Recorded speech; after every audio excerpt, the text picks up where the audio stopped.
السلام عليكم ورحمة الله وبركاته. maanta ay taariikhdu tahay 11 bisha January 2020 waxaan halkan ka soo jeedinayaa maaso la magac baxday Deeley. maasadan oo ahayd ku jirtay silsilad loo yaqaanay Deeley isla markaana ay u soo gaadhay xaalmarin wanadii bilaabaya maasadii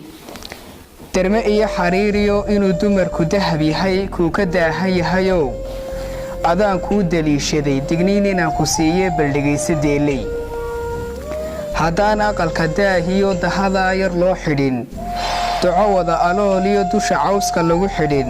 dhigta dabada loo qodin lagu gurin dabxeeraha dabqaad yaroo la soo xulay docda uunsi lagu dhigin darmo hoosta lagu fidin mid yaroo dabdabacsanoo quruxda maru sidato daa'uus la moodo daawashada u roonina docda aanay ugu jirin ilaan guri dugsoon ma leh dalolowsiin weeyaan daldaloola badana haddaan dumarku xoolaha dulyo hoosba kala jirin hadba meesha doogale aanay daaqsin ku ekayn aanay daasad qulixdiyo dhengadaha la daba socon aanay habar dugaag iyo dawacada ka eegayn markuu dayrka soo galo waxaraha ku sii dayn kaga doogin caanaha duubi loogu talagalay ileen duuyo raadmale haddaan dumarku ubadkiyo daadihin caruuraha hadba kii darxumo qaba dusha aanay kala socon hadba kooda duufkale biyo lagaga daahirin wax kastay dareemaan diihaalka kala jirin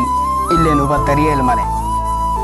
ragow waxaa tihiin duul doorsamay imaankii inkastoo dayowdaan 9 jeer dakaantaan dacabta aa ka haagtaan adoo dahaba guursadoo docda guriga kula jira daa quraanay kuu dhalin mid kaloo dulsaaroo dusha inaad ka fuushaan iga waleedin deynayna waa maxay dugaanqane intaa waxaan kusoo gabagabeynayaa maasadii Deeley maasadun intaasay iga eg tahay maasadii xaalmarin tahayd insha allah tani intaan kusoo dari doono maasooyinka kale waxaad kala socon doontaan Akram TV.